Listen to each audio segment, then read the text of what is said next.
It was a stormy October evening in the heart of Montana, a state known for its sprawling wilderness and rugged charm. George Bennett, a retired forest ranger in his late 60s, sat in his modest cabin on the edge of the Bitterroot National Forest. His cabin was a reflection of his life, weathered but sturdy, adorned with relics from decades spent navigating and protecting the wild. The wind howled through the trees, and the rain battered the roof with relentless ferocity. George was a man accustomed to solitude. His closest neighbor lived miles away. The crackling fire in his stone hearth provided the only warmth and light in the room as he sipped his coffee, savoring the simple comforts of his life. Outside, the darkness was near impenetrable, interrupted only by occasional streaks of lightning illuminating the dense pines. As George leaned back in his well-worn armchair, a faint, high-pitched whimper cut through the storm's chaos. At first, he dismissed it as the cry of an owl or the wind playing tricks. But the sound came again, this time more distinct, tinged with desperation. George's brow furrowed. Living on the edge of the wilderness had taught him to recognize the cries of animals in distress. He grabbed his flashlight from a nearby shelf and donned his raincoat and boots. What in the world could that be? He muttered to himself, pulling the hood over his gray, thinning hair. Stepping outside, he was immediately greeted by the cold sting of rain and the earthy aroma of wet pine. The beam of his flashlight cut through the dense sheets of rain as he trudged toward the sound, his boots sinking into the mud with every step. The whimpering grew louder as he approached the edge of the woods near his property. "Hey there, little fella," he called out, his voice steady but gentle, trying not to scare whatever creature was making the noise. Finally, his flashlight caught a pair of wide, frightened eyes peeking out from the underbrush. There, huddled beneath a tangle of wet ferns, was a tiny animal. It was drenched, shivering, and clearly terrified. George crouched low, trying to get a better look without spooking it. "It's okay," he murmured softly, reaching out his hand. "I'm not gonna hurt you." The creature, a small, fluffy puppy, or so it seemed, didn't move, its body trembling as it stared at George with a mix of fear and hope. Its fur was matted with mud, and its ribs were visible through its thin, sodden coat. George's heart ached at the sight. "You poor thing," he whispered, his voice breaking slightly. He pulled off his raincoat and gently wrapped the animal in it, shielding it from the rain. The pup didn't resist, seemingly too weak to protest. As George cradled the small bundle against his chest, the warmth of his body seemed to calm it. The journey back to the cabin was slow and careful. George moved deliberately, keeping the animal close as he navigated the slippery ground. The rain continued to pour, but his focus was solely on the fragile life in his arms. By the time he stepped back inside, both he and the pup were soaked. Setting the flashlight on the counter, George lit a few lanterns, filling the cabin with a soft, golden glow. He placed the animal on a blanket near the fireplace and quickly added more logs to the fire, coaxing it back to a roaring blaze. The pup let out a small whimper, its body still shaking. "Sure, it's all right now," George said soothingly. He retrieved a bowl from the kitchen, filling it with warm water and a bit of milk. Kneeling beside the pup, he held the bowl close. "Here you go, buddy. Drink up." The animal hesitated before lapping at the liquid, its tiny tongue flicking out with cautious desperation. George sat back on his heels, watching as it drank. His mind raced with questions. Where had it come from? How had it ended up alone in the middle of nowhere? As the storm raged outside, George found himself unexpectedly connected to this fragile creature. Alone in his cabin with the firelight dancing across the walls, he realized he couldn't ignore the bond forming between them. "Buddy," he murmured, the name slipping out naturally. "That's what I'll call you. Buddy." The pup lifted its head briefly, as if acknowledging the name, before curling into a ball on the blanket. George smiled faintly, a mix of sadness and determination settling over him. Whatever challenges lay ahead, he silently promised Buddy he wouldn't face them alone. As the storm continued to batter the world outside, George worked swiftly to make his unexpected guest comfortable. The cabin, though simple, had all the hallmarks of a life lived close to nature. Wooden beams framed the small living room, the scent of pine lingering from years of fires in the stone hearth. Above the mantel, George had hung a few mementos, a worn ranger's hat, a black and white photograph of him in his prime, standing in front of a national park sign, and a framed map of Montana. The room felt safe, warm, and far removed from the chaos of the storm outside. Buddy, the small creature now swaddled in an old flannel blanket, lay close to the fire. His tiny body trembled less now, the warmth seeping into his damp fur. George, kneeling nearby, inspected him under the soft glow of the lanterns. The pup's fur was a patchwork of dark and light grays, and his pointed ears twitched slightly at every crackle of the fire. His wide, amber eyes followed George's movements, filled with a mixture of curiosity and wariness.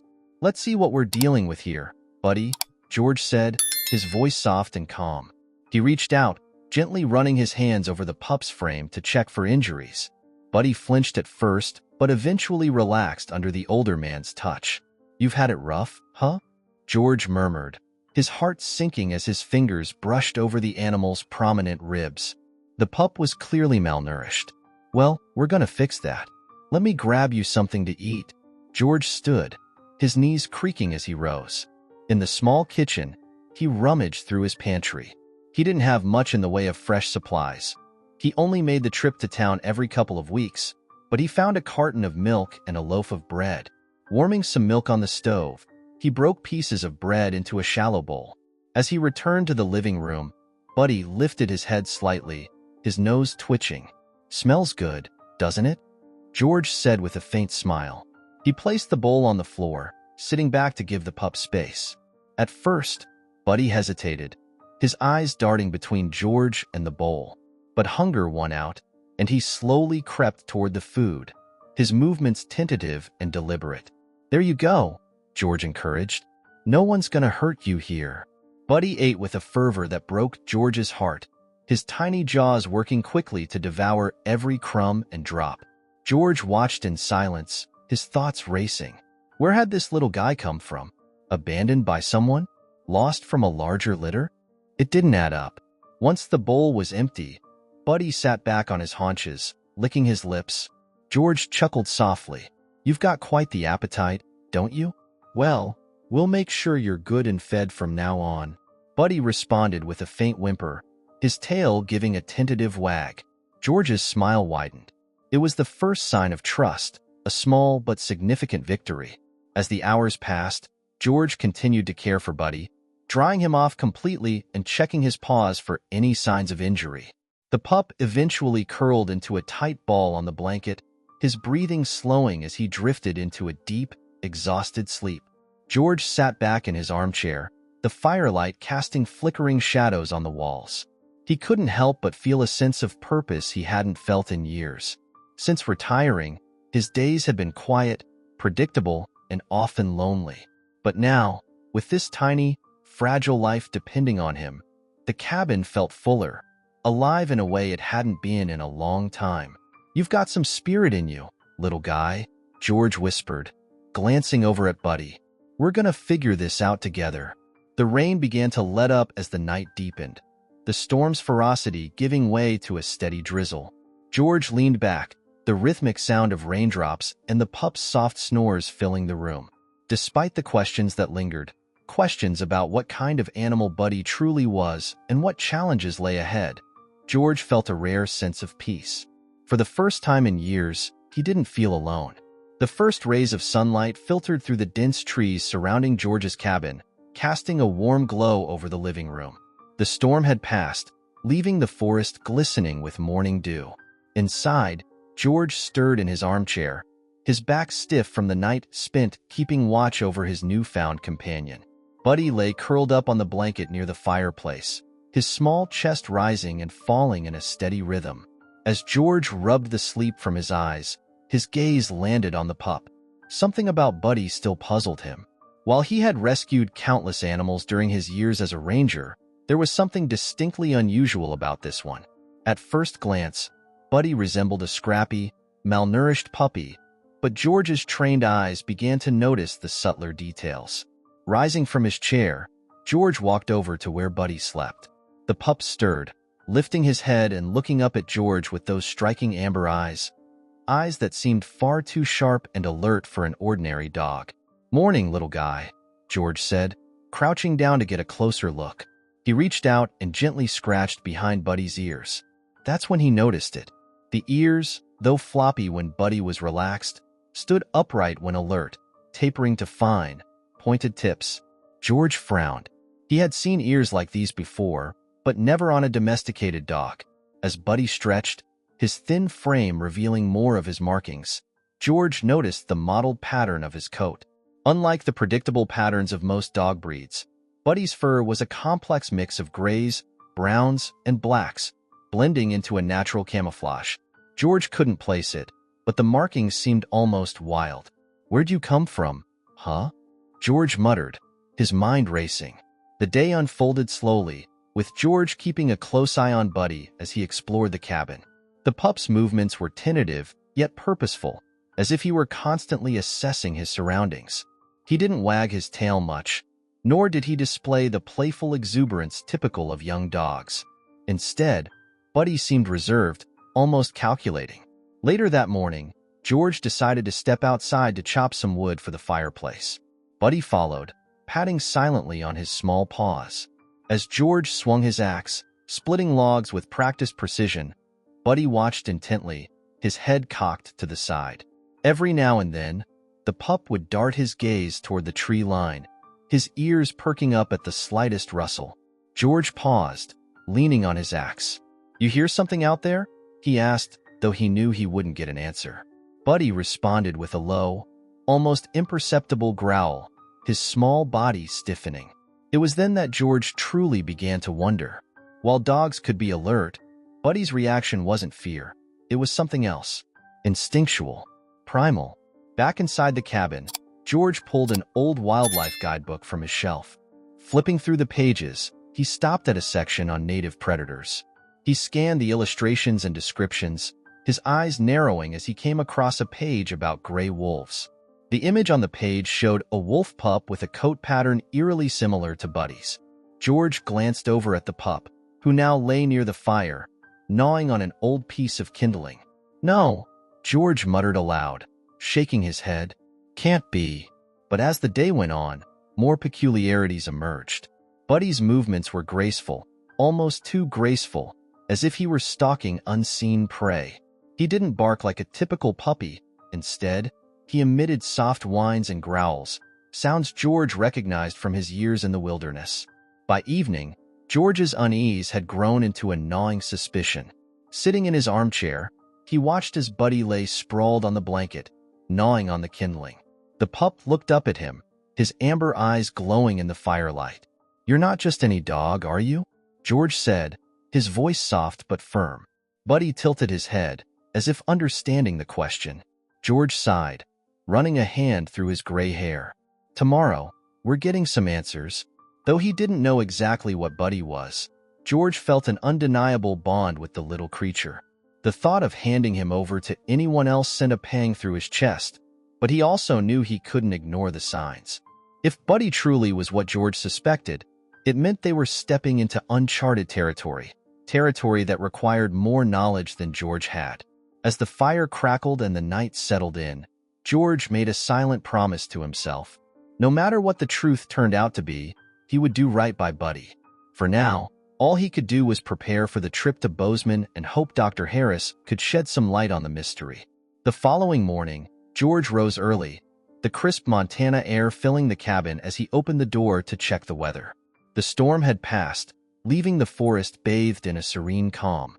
He turned back to see Buddy, now more energetic, stretching near the hearth.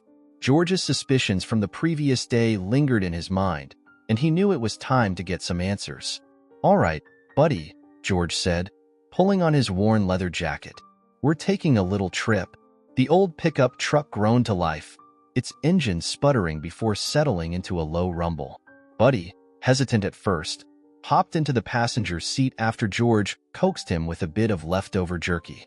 The pup seemed fascinated by the movement of the truck, his head swiveling to follow the trees and open fields flashing past. Bozeman was a small but lively town nestled in the shadow of the Rockies, about an hour's drive from George's cabin. Its quaint streets were lined with local shops, coffee houses, and a scattering of vehicles, a mix of ranch trucks and Subarus typical of the region. George pulled up to the modest brick building housing Dr. Emma Harris's veterinary clinic, the hand-painted sign above the door reading Harris Animal Care. Dr. Harris, a sharp and compassionate woman in her 40s, had been the town's go-to veterinarian for over a decade.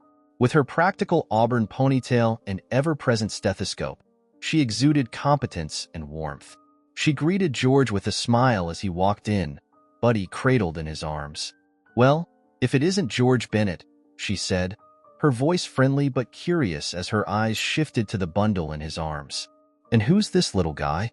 "That's what I'm hoping you can tell me," George replied, his tone light but laced with concern. "Found him near my property during the storm. Poor thing was half-starved."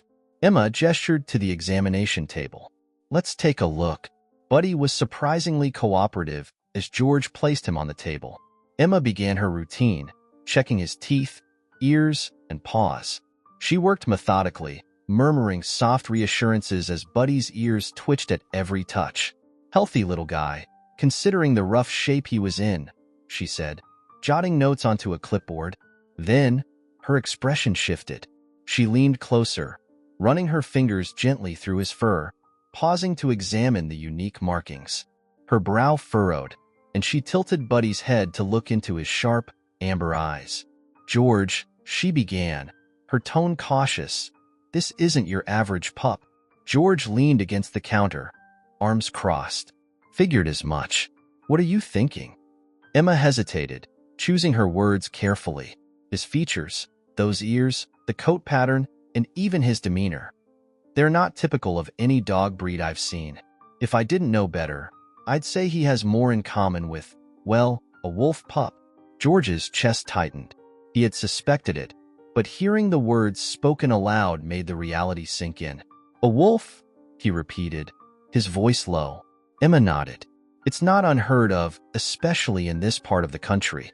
Sometimes pups get separated from their packs, or, well, people think they can raise them like dogs and abandon them when they realize they can't." George looked at Buddy, who was now sitting quietly on the table, his intelligent eyes scanning the room. "He doesn't seem wild," George said, almost offensively. Emma offered a sympathetic smile. "Not yet. He's young, and wolves at this age are incredibly adaptable. But as he grows, his instincts will take over. Wolves aren't meant to be pets, George. They need space, structure, a pack."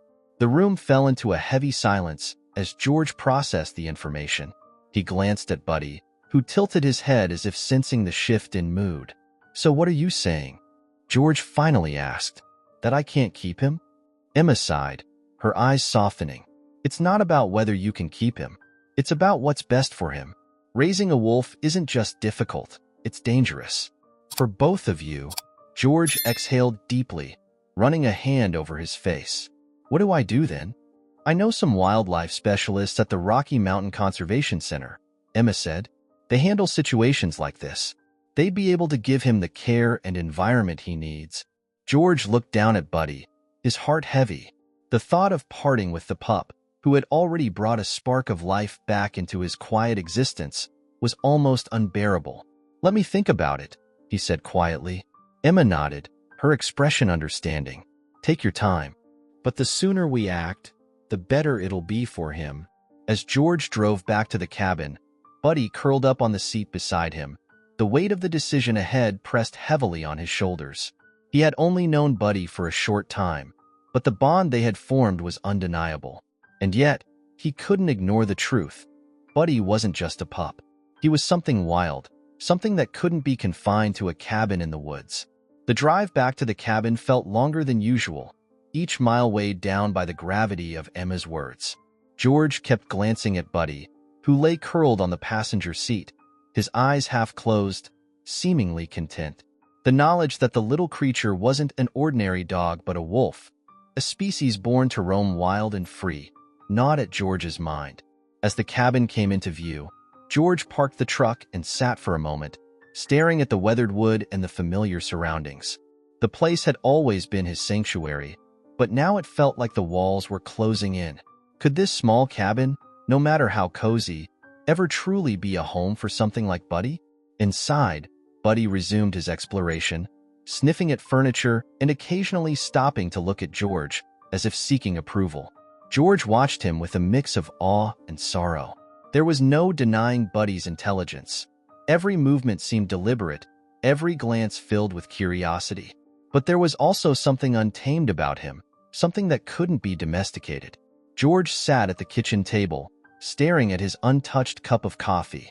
The veterinary pamphlet Emma had given him about the Rocky Mountain Conservation Center lay open beside it. The center, located deep within the Rockies, specialized in rehabilitating wild animals and returning them to their natural habitats. It sounded ideal, on paper, but the thought of handing Buddy over to strangers felt like betrayal. "Why'd you have to be a wolf, huh?" George muttered, his voice breaking the silence.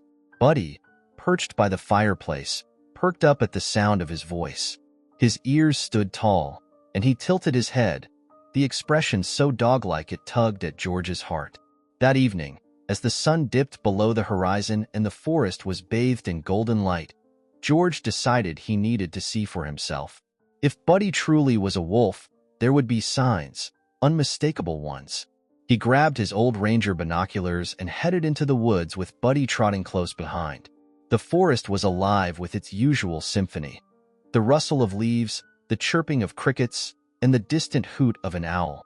George moved cautiously, his years of experience guiding his steps.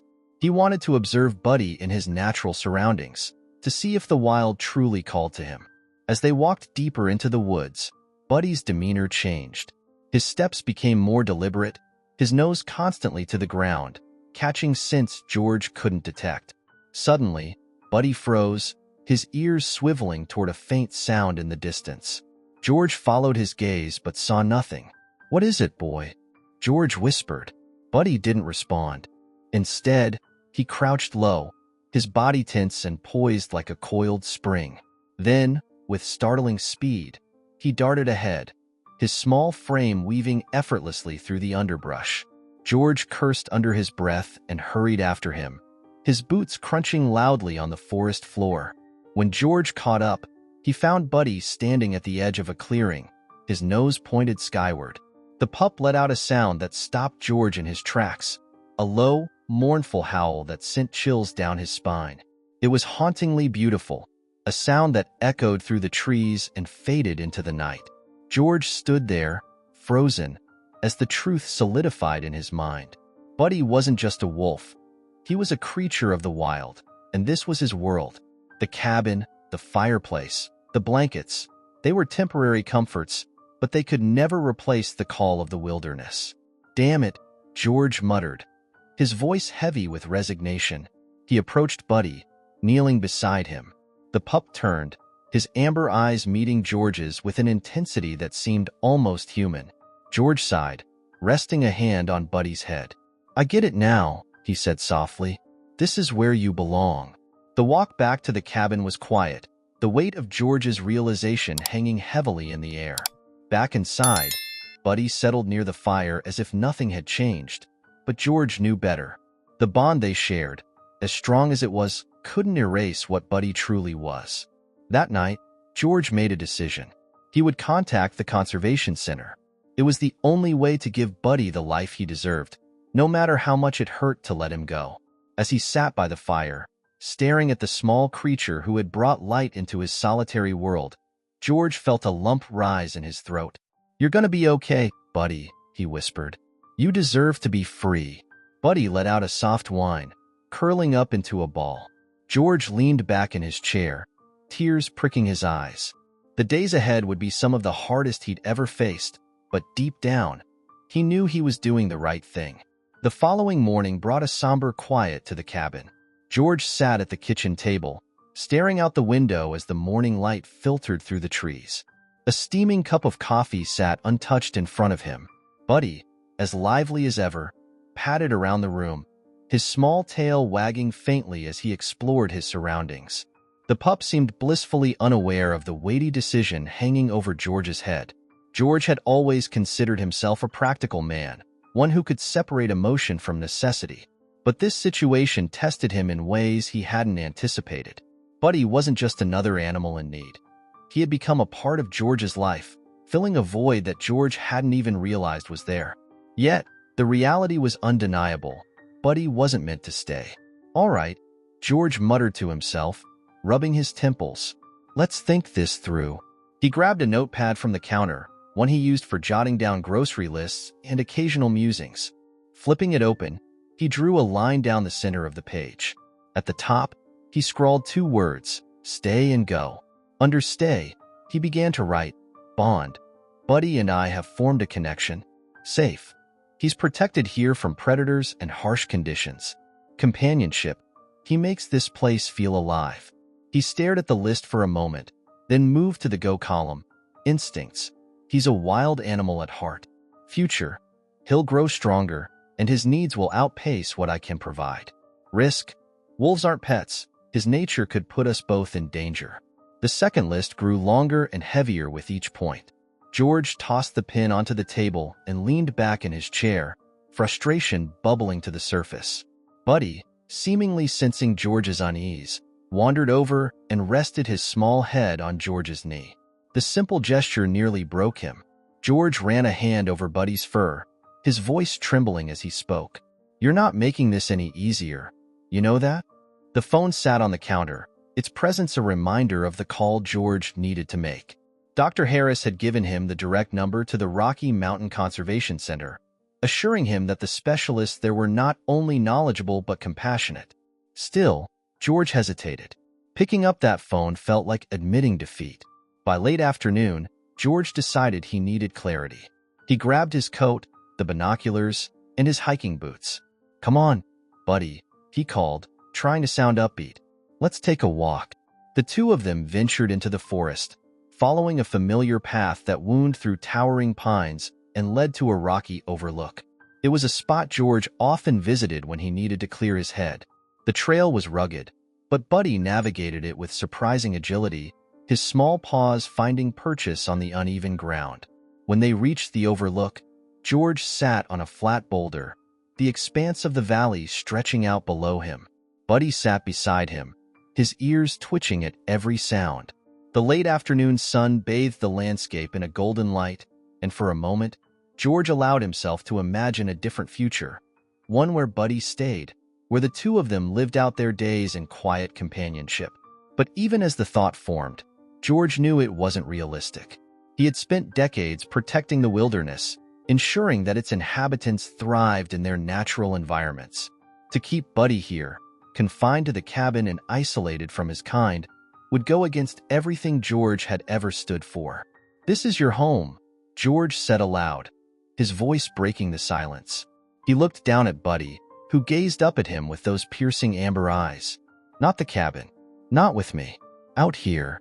The words felt final, a confirmation of what George had known all along. As much as it pained him, he couldn't let his own feelings cloud what was best for Buddy. When they returned to the cabin, George picked up the phone and dialed the number. His heart pounded as the line rang, and when a friendly voice answered, he introduced himself and explained the situation. The woman on the other end listened intently, her tone warm and understanding. "We can help, Mr. Bennett," she assured him. "If you're ready, we can send someone out to meet you and assess Buddy. We'll make sure he's cared for."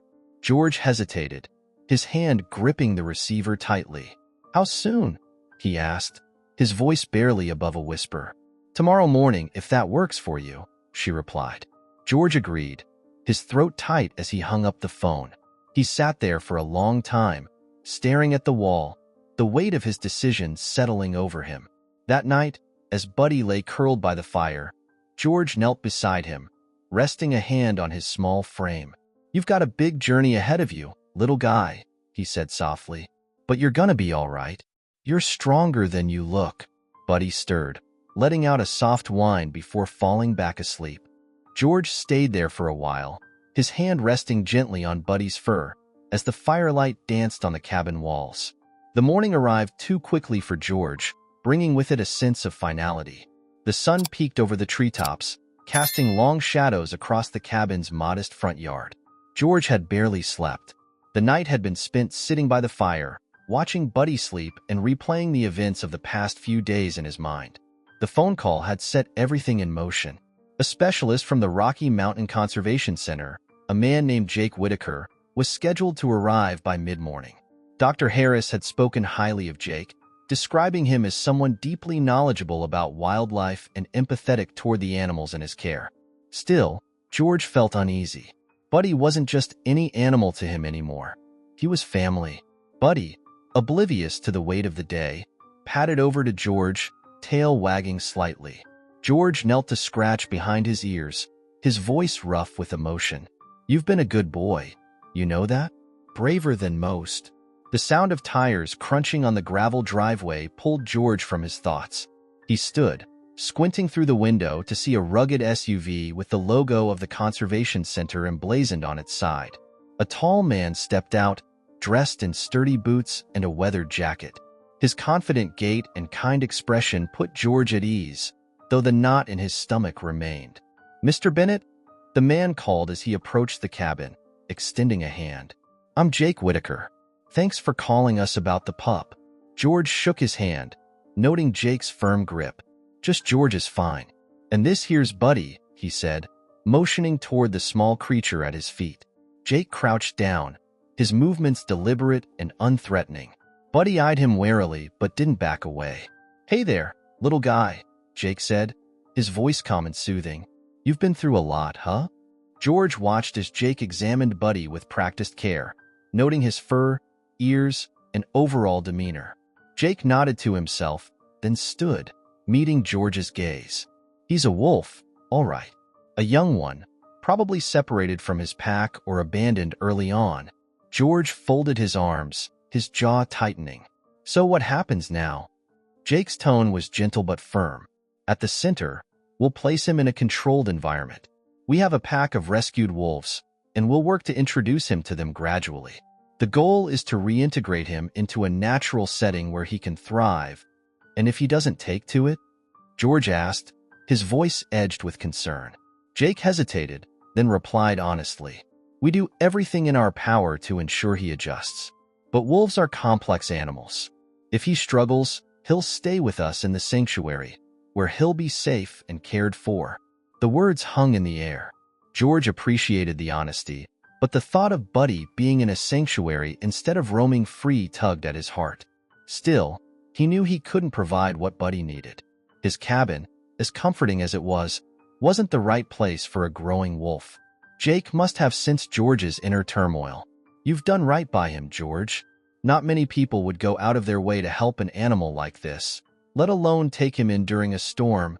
George looked down at Buddy, who was now sitting quietly by his side, his amber eyes as piercing as ever.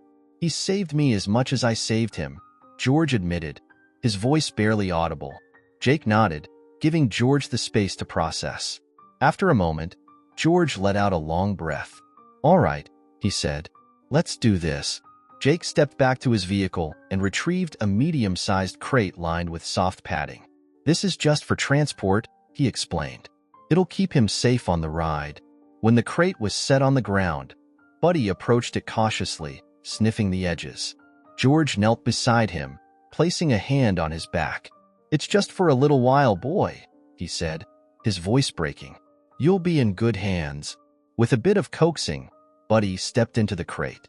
Jake secured the door gently, ensuring Buddy wasn't distressed. The pup let out a small whine, his ears flattening, and George felt his chest tighten. As Jake loaded the crate into the back of the SUV, he turned to George. "You're welcome to visit the center anytime. I'll keep you updated on his progress." George nodded, his throat too tight to respond. As the SUV pulled away, the sound of its engine fading into the distance, the cabin felt unbearably quiet. The emptiness was immediate, a stark contrast to the lively presence Buddy had brought. George stood on the porch for a long time, staring at the horizon. Though his heart ached, he knew he had made the right choice. For Buddy, it was the start of a new journey, a journey back to where he belonged. The next morning brought an eerie stillness to George's cabin. Without Buddy's small movements and curious sniffs, the space felt larger, emptier. George busied himself with routine chores, splitting wood, checking the roof for storm damage. But his thoughts kept wandering back to the little wolf pup who had stolen his heart. By mid-afternoon, George decided he couldn't just sit in silence. He grabbed his truck keys and drove toward the Rocky Mountain Conservation Center. He wasn't ready to completely let go, not yet. The road wound through the forest and up into the mountains, each turn bringing him closer to the sanctuary where Buddy was beginning his new life. The center sat nestled in a valley surrounded by towering pines and jagged peaks. Its sprawling grounds included large enclosures that mimicked the wild, designed to give animals the space and environment they needed to thrive. As George pulled into the gravel lot, Jake Whitaker greeted him near the main building. "George," Jake said with a nod, his expression kind but professional. "Good to see you. Thought I'd check in," George replied, his voice steady but laced with emotion. "How's he doing?" Jake smiled faintly. "He's settling in better than we expected. Come on, I'll show you."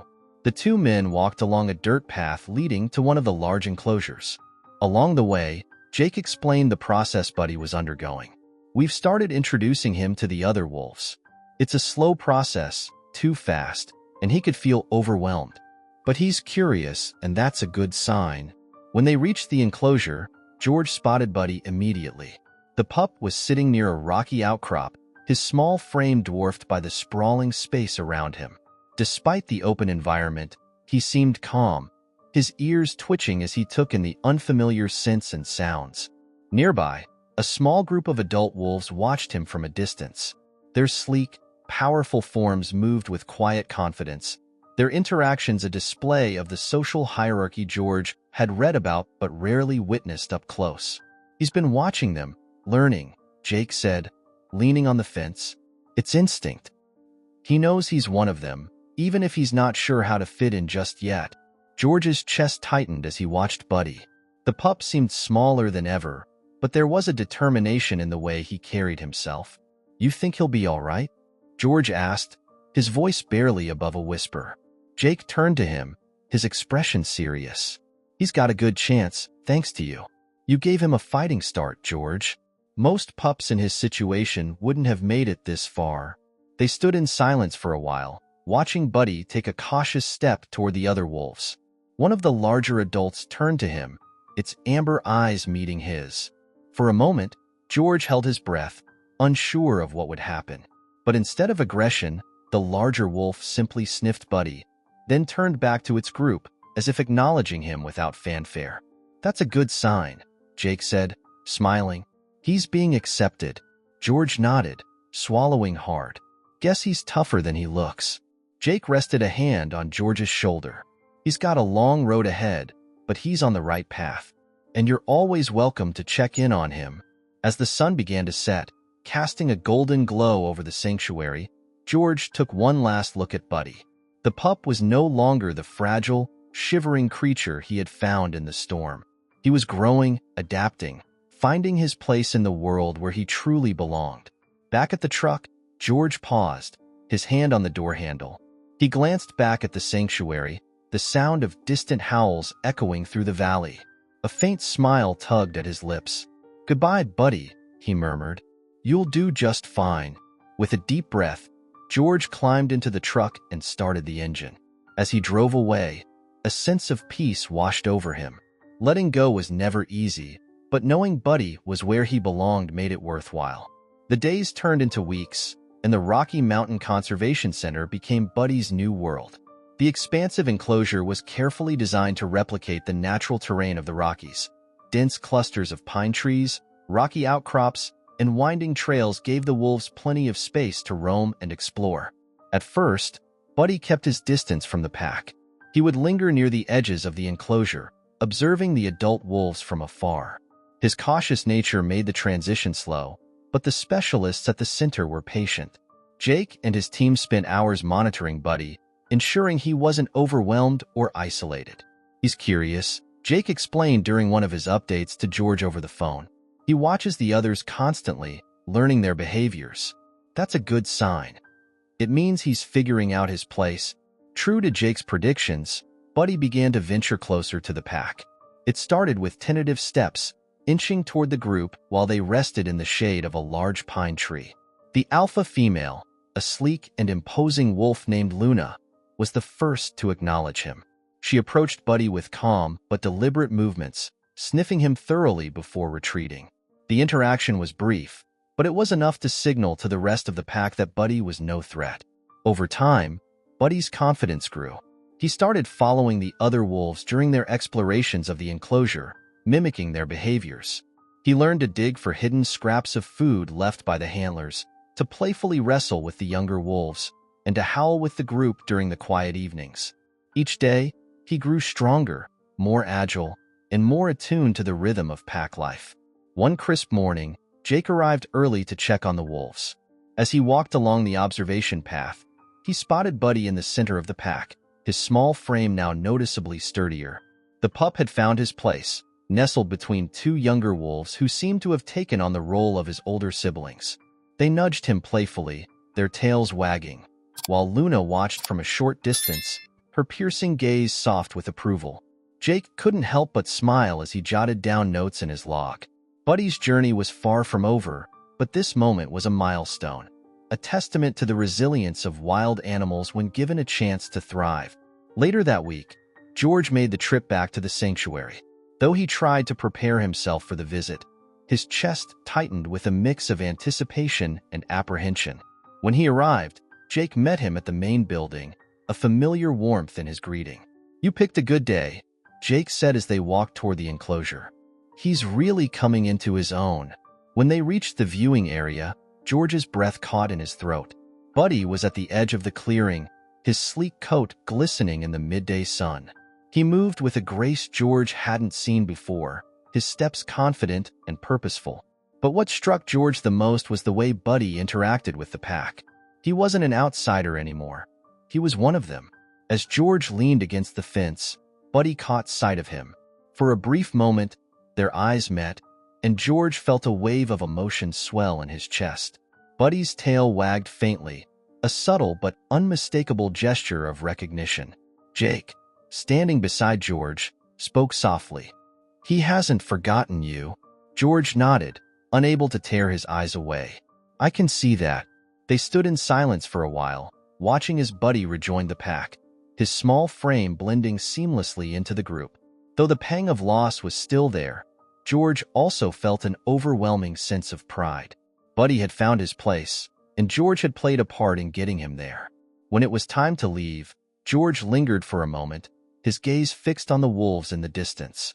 "Take care of him, Jake," he said, his voice steady but heavy with emotion. "You know we will," Jake replied. As George drove away, he felt a sense of closure. Buddy's journey wasn't just about survival. It was about belonging. And though their paths had diverged, the bond they shared would always remain, a quiet but enduring reminder of the stormy night when their lives had intertwined. The drive back to the cabin was quiet, the open Montana landscape stretching endlessly on either side of the road. George kept his hands steady on the wheel, though his mind wandered back to the sanctuary. Images of Buddy, now thriving, confident, and part of a pack, flashed through his mind. For all the sorrow of letting him go, there was an undeniable sense of peace in knowing Buddy had found where he truly belonged. When George arrived home, the cabin felt quieter than ever. The absence of Buddy's soft footsteps and curious sniffs was palpable, but it was different now. The emptiness wasn't a void. It was a quiet that carried purpose and meaning. George set his keys on the counter, poured himself a cup of coffee, and sat by the window overlooking the forest. The view hadn't changed, the same towering pines, the same distant mountains, but George saw it differently now. He thought back to his years as a ranger, his role as a protector of the wild. For decades, he had ensured that animals like Buddy could exist in harmony with their natural environments. Yet this experience had made that mission deeply personal. "Funny how life works," George murmured to himself, a faint smile tugging at his lips. "You think you're done learning, and then something like this happens." His gaze drifted to the corner of the living room where Buddy's blanket still lay. He hadn't had the heart to put it away, not yet.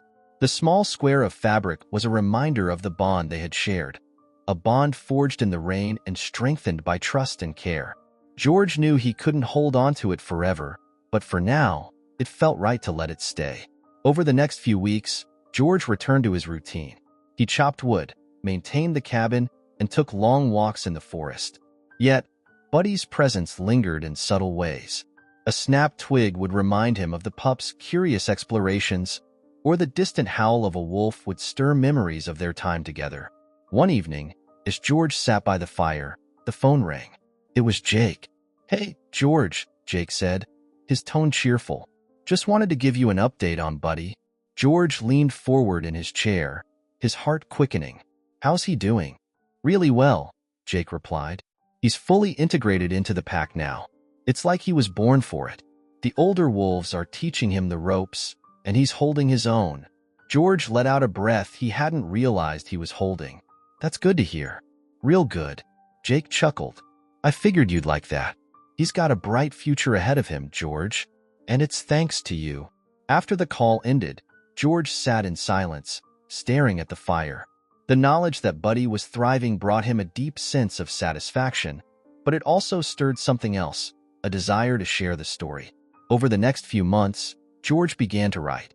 He filled pages with memories of the stormy night when he found Buddy, the pup's first tentative steps into the cabin, and the realization that Buddy wasn't just any animal. The story wasn't just about Buddy, George realized. It was about the bond between humans and the wild, the delicate balance of care and freedom. By the time he finished, the manuscript was a testament to their journey. He titled it Buddy's Call and submitted it to a local publisher. To his surprise, it was well received, and soon the story of Buddy began to touch others, inspiring a deeper respect for wildlife and the connections that transcend species. Though George's life returned to its familiar rhythm, he carried Buddy's story with him, a reminder of the transformative power of compassion and the importance of letting go when it's for the greater good. And every so often, on quiet evenings when the wind carried the distant call of wolves, George would step outside, gaze at the stars, and smile. "Run free, Buddy," he'd whisper. "You're home now." Leave your like, subscribe to the channel, activate the notification bell, and watch this next story. It's incredibly moving.